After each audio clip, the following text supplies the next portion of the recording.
रोज़ा रखने की नीयत यानी जो जिस वक़्त रोज़ा रखेंगे उसकी नीयत के कुछ अल्फाज हैं जो उलमा ने मुकर्रर किए हैं।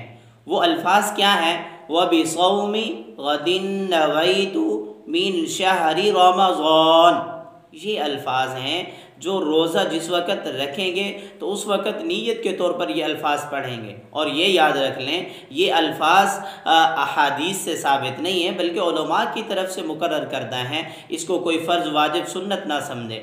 और नीयत असल में दिल के इरादे का नाम होता है। अगर किसी आदमी ने, किसी मर्द ने, किसी औरत ने ये अल्फाज नहीं बोले तब भी उसका रोज़ा हो जाएगा, रोज़े में कोई हर्ज वाक़ नहीं होगा। और इसी तरह जब रोज़ा इफ्तार करें तो उस वक़्त की दुआ क्या है? अबू दाऊद में रिवायत है कि जब रोज़ा इफ्तार करे तो ये दुआ पढ़े, अल्लाहुम्मा लका सुम्तु व अला रिज़्क़िका अफ़्तरतु, अल्लाहुम्मा लका सुम्तु व अला रिज़्क़िका अफ़्तरतु।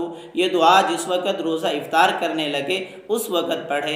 और रोज़ा इफ्तार करते वक़्त ये दुआ भी पढ़ सकता है और हाथ उठाकर भी दुआ मांग सकता है। और इसी तरह इफ्तारी करने के बाद भी बंदा दुआ कर सकता है। ये सारा वक़्त दुआ की कबूलियत का होता है। इस वक़्त भी ख़ास तौर पर दुआएं कबूल होती हैं। हमें भी चाहिए हम इन औकात के अंदर, इस वक़्त के अंदर दुआओं का एहतमाम करें, ऐसी ऐसी दुआएं मांगें जो हमारे मुस्तक़बिल के बारे में हो या जो हमारी दिली हाजात हैं, दिल के अंदर हैं, उनके बारे में हम दुआएं मांगें। और आप भी अगर अपने रमज़ानुल मुबारक के मसाइल हमसे पूछना चाहते हैं तो कमेंट्स के अंदर अपना मसला लिखें, तो आपके मसले का जवाब आपको दिया जाएगा।